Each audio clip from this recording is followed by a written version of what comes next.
I'm an Uber driver, or I was. They suspended me on the 6th of November, and after 3 weeks, they called me, and all they asked me was, have the police been in contact? I said no. He said he'll call me back the following day, and it should all be settled. I waited the following day. I actually waited another 3 weeks until he called me back, and they then decided to deactivate my account so I can no longer be a driver.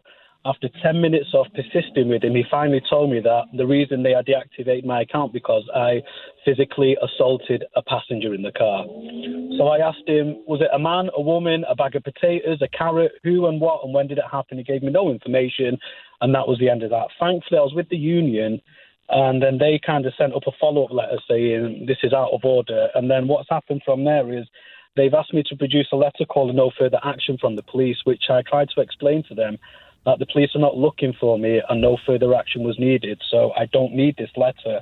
But it's been 70 days since they've suspended me and deactivated my account. I managed to get a letter called a subject access request, which was free online, and there is no trace of the police looking for me or anyone's put anything against me out there. I rang 99. Sorry, a subject access request from whom? I got that off online. No, but who was it from? Whose data were you getting copies of? Oh, right, okay. Uber's or the police force? It's from the police. That is from the police. Right. Yeah, so on this subject access request form that I've requested, it states on there, the police are not looking for me or no one's reported a crime against me. But this with Uber, like I said, they suspended me and then deactivated my account just on someone say so. Okay. And now...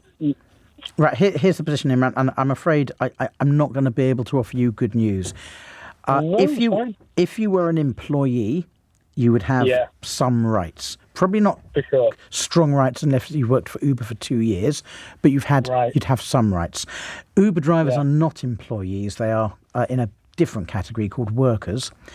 And as a worker, you don't have the right to be given work by your, in inverted commas, employer, which is Uber. I understand.